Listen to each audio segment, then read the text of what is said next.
Factory میں نوکری کرتا ہے 7 دن 1 دن چھٹی پاتا ہے.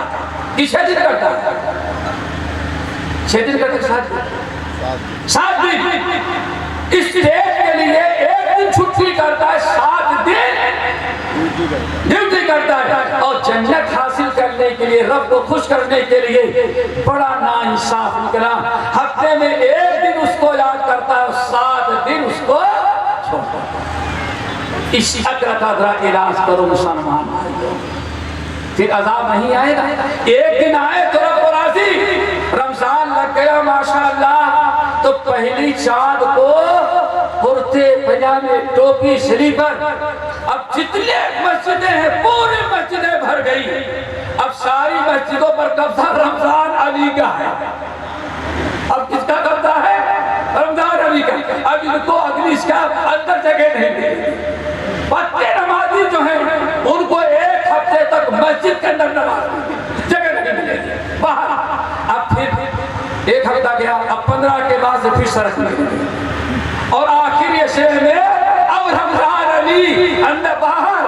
اب اصلی نمازیوں کو اندر جگہ مل رہی ہے. ذرا سوچو 1 مہینہ تم نے نماز پڑھا, 1 مہینہ تم مسلمان بنے اور 11 مہینے تم نماز چھوڑتے رہے دوستو. تو آخر اللہ نے وعدہ کیا تھا. میرے بھائیوں علماء سے پوچھو نبی علیہ السلام جب بیعت کرتے وعدہ لیتے مسلمان ہاں مسلمان ہو رہا ہوں, ایک اللہ کی عبادت کرنا, رسول کے اطاعت کرنا اور نماز کی پابندی کرنا. جب ہم نے اللہ کا سے جو وعدہ تھا, رسول سے جو وعدہ تھا, ہم نے توڑا تو یاد ساری بلائیں ہمارے اوپر آ گئی دوستو. ہم نمازی بن کر دوسرا دیکھنا ہے نماز کتنی برکت ہے. اللہ اکبر. تو دوستو بات کر رہی تھی اللہ سے ایک وعدہ تو ایک کیا ہے کیا الستو بربکم. لیکن مسجد کا حال تو یہ ہے کہ سال میں 1 مہینہ اور ہفتے میں 1 دن. لیکن درگاہ پر جانا کبھی نہ بھولے. اگر ٹائم نہیں ہے تو ہم نے دیکھا گھروں میں غوث اعظم کی یا پیران پاک کی یا خواجہ اجمیری کی تصویر لٹکائے رہتے ہیں. آفس میں جانے لگتے ہیں, وضو کریں گے تیار ہوں گے تو نہ وہیں سے اللہ اکبر پیر بابا کے خواجہ اجمیری یا درگاہوں کے سامنے تو روزانہ سر جھکائیں اور رب کے سامنے ہفتے بھر سر جھکانے کا موقع شرک کے اندر ابتلا ہوئے.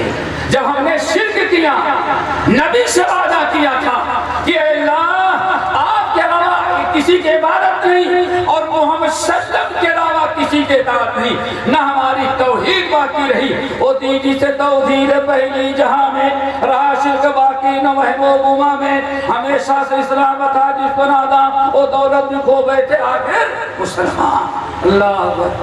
آج انسان توحید سنت سب چھوڑا. اللہ تعالیٰ کو وعدے کو جب چھوڑ دو گے, وعدہ خلافی کرو گے, عہد شکری کرو گے تو اتنا بڑا یہ جرم ہے کہ سلط اللہ علیہ عدوا من غیرہ. کسی غیر ذات قوم, کسی غیر قوم کے ظالم کو اللہ تمہارے اوپر مسلط کرے گا. اور مسلط کرے گا تو کیا فاخذوا بعد ما فی ایدیہم, تمہارے بہت سارے اختیارات اور حقوق ہوں گے تم سے چھین لے گا. کیا خیال ہے, کیا خیال ہے آپ لوگوں کا؟ یہ دستور زبان بندی ہے کیسا تیری محفل میں. اب اگلا مصرع آپ پڑھیں اور سمجھ جائیں دوستو. سوچو ذرا, اللہ کے رسول 2 عذاب نازل ہوگا. ایک تو ظالم تمہارے اوپر مسلط ہوگا اور نمبر 2 فاخذوا بعد ما فی ایدیہم, تمہارے ہاتھ میں جو دولت ہوگی, جو مال ہوگا, جو تمہیں حقوق ملے ہوں گے, جو تمہیں تمہارے اپنے حقوق ہوں گے, ساری چیزیں چھین کر کے تم کو محروم کر دے گا. یہ عذاب ہوگا.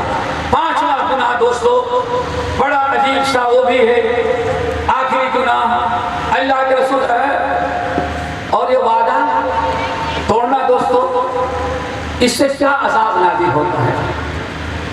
اسلام سے پہلے 2 قومیں بڑی اہل کتاب ہیں جن کا تذکرہ, ایک یہود اور دوسرے نصارہ. کبھی اللہ تعالیٰ موقع دے تو دوستو سورۃ المائدہ کی ابتدائی آیات پڑھیے گا. وَلَقَدْ أَخَذَ اللَّهُ مِيثَاقَ بَنِي إِسْرَائِيلَ وَبَعَثْنَا مِنْهُمُ اثْنَيْ عَشَرَ نَقِيبًا. وقال اللہ انی معکم لئن اقمتم الصلاۃ وآتیتم الزکاۃ وآمنتم برسلی وآذرتموہم وأقرضتم اللہ قرضا حسنا. اللہ رب العالمین نے ارشاد فرمایا ہم نے بنی اسرائیل سے عہد لیا اور ہم نے 12 ان کے علماء 12 مفتی اور 12 لیڈر ہم نے ان کے بنائے اور ہم نے کہا جاؤ اپنے ملک کے اندر موسیٰ علیہ السلام کو اللہ تعالیٰ کی دین کی دعوت دو اور لوگوں کو صحیح راہ بتاؤ. اللہ نے فرمایا تم ہو 12 لیکن کوئی اپنے آپ کو معمولی نہ سمجھنا. کیوں؟ وقال اللہ انی معکم, اپنے آپ کو معمولی نہ سمجھنا. کیوں؟ اللہ تمہارے ساتھ ہے, ہم تمہارے ساتھ ہیں. آگے اللہ نے فرمایا کب تک تمہارے ساتھ دیں گے؟ لئن اقمتم الصلاۃ, جب تک تم نماز قائم رکھو گے, زکوٰۃ دیتے رہو گے, اطاعت کرتے رہو گے, نبی کی فرمانبرداری کرتے رہو گے, تب تک اللہ رب العالمین تمہارا ساتھ دے گا. آگے ذرا سنو, اللہ فرماتے ہیں فبما نقضهم لعناهم فبما نقضهم لعناهم وجعلنا قلوبهم قاسية يحرفون الكلم عن مواضعه. اللہ فرماتے ہیں ہم نے اس قوم موسیٰ علیہ السلام کی امتیوں سے ہم نے عہد لیا اور کہا اللہ نے فرمایا ہم تمہارے ساتھ ہوں گے, لیکن جب انہوں نے نماز چھوڑ دیا, توحید چھوڑ دیا اور جو اللہ سے وعدہ کیا تھا وعدہ ترک کر دیا, تو اللہ فرماتے ہیں فبما نقضهم لعناهم, انہوں نے جب وعدہ توڑ دیا اللہ فرماتے ہیں میں نے اپنے لعنت کا دروازہ ان کے اوپر کھول دیا. اللہ سے وعدہ, کلمہ پڑھتے ہو لا الہ الا اللہ محمد رسول اللہ, وعدے کو پورا کرو. وَأَوْفُوا بِالْعَهْدِ إِنَّ الْعَهْدَ كَانَ مَسْئُولًا, اے لوگوں جو وعدہ ہے وعدہ پورا کرو. قیامت کے دن رب کے سامنے کھڑے ہو گئے زندگی بھر کے اعمال لے کر کے, تو اللہ تعالیٰ پوچھے کہ وَأَوْفُوا بِالْعَهْدِ إِنَّ الْعَهْدَ كَانَ مَسْئُولًا, لوگوں وعدہ پورا کرو. وعدے کے متعلق اللہ تعالیٰ قیامت کے دن پوچھے گا. وعدہ پورا کرو, اگر وعدہ توڑو گے تو اللہ تعالیٰ وَلَهُمُ اللَّعْنَةُ وَلَهُمْ سُوءُ الدَّارِ سورہ رات کی آئے. اللہ تعالیٰ فرماتے ہیں ان کو بڑے بڑے ترقی دی تھی اور روز دیا تھا, رحمتوں برکتوں سے مالا مال کیا تھا, بڑے عزت کی زندگی گزار رہے تھے, لیکن جب انہوں نے وعدہ توڑا اللہ نے فرمایا شرک نہیں کرنا, شرک کرنے لگے. کہا گیا موسیٰ کی اتباع کرنا, سنتیں چھوڑ کر کے بدعات اپنانے لگے. جب وعدہ اللہ نے فرمایا امانت داری, اور جب بے ایمان نکل گئے اللہ نے فرمایا فرما بردار بن کر کے رہنا, اور نافرمان نکل گئے. جب انہوں نے یہ کردار ادا کیا فَبِمَا نَقْضِهِمْ لَعَنَّاهُمْ, ہم نے رحمت کے, نصرت کے, مدد کے, اپنے ہمدردی کے سارے دروازے بند کر کے ان وعدہ توڑنے والوں پر ہم نے اپنی لعنت کا دروازہ کھول دیا. دوستو جس پر اللہ لعنت کا دروازہ کھول دے دنیا میں کائنات میں کوئی اس کا ہمدرد نہیں ہو سکتا. یہ ساری بات مسلم قوم کی ہو رہی ہے.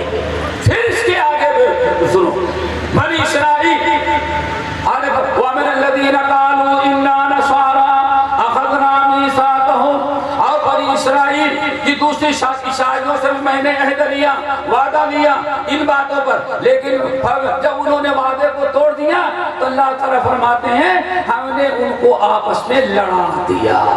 ایسے لڑے کہ غیر ایک ہو گئے دشمن, اور یہ جو حق پر تھے یہ اپنے آپس کی لڑائی میں رہ گئے, ساری طاقت ختم ہو گئی اور دشمن کو غلبے کا موقع مل گیا. میرے بھائیو ذرا ان باتوں کو یاد کرو کس قدر ہم سے کوتاہی ہو رہی ہے کہ اللہ تعالیٰ کے عہد کو توڑا, نبی سے جو وعدہ تھا ہم نے توڑا. آج انسان نماز تو نہیں پڑھتا, نماز نہیں پڑھتا.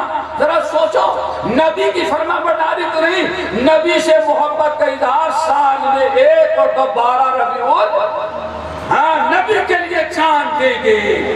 اللہ کے لیے جو جان نہیں دیتا وہ نبی کے لیے نہیں دے پائے گا.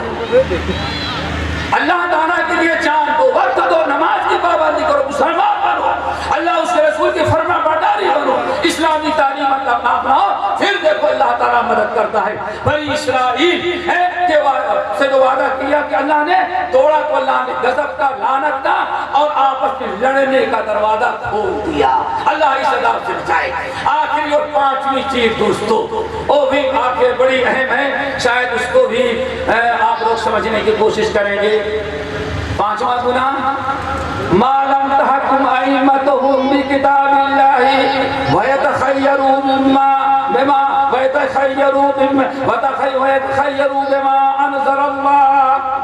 اور جب تک غور کرو، اللہ فرماتے ہیں ما لم تحکم ائمتهم بکتاب اللہ، جب تک کہ مسلمان مفتی صاحب، مسلمان لیڈر صاحب، مسلمان راہبر، یہ جب ان کے علماء، کمیٹی کے صدر، کمیٹی کے ذمہ دار جب فیصلہ کریں گے اللہ کی کتاب اور نبی کی سنت کو چھوڑ کر، فیصلہ تو کریں گے لیکن اللہ کی کتاب چھوڑ کر کے، اللہ اکبر، اور وَيَتَخَيَّرُوا، اور اللہ تعالیٰ کے فیصلے، اللہ تعالیٰ کی کتاب، نبی کی سنت کو خیر و برکت اور اپنے عروج و ترقی کا ذریعہ سمجھنے کے بجائے سمجھے کہ نہیں یہ کریں گے تو ہمارے ہم ذلیل ہو جائیں گے، ہم پیچھے چلے جائیں گے، ہم بڑے نقصان اٹھائیں گے. اللہ تعالیٰ کی کتاب، نبی کی سنت، شریعت کے مسائل، نکاح کے ہوں، طلاق کے ہوں، وراثت کے ہوں،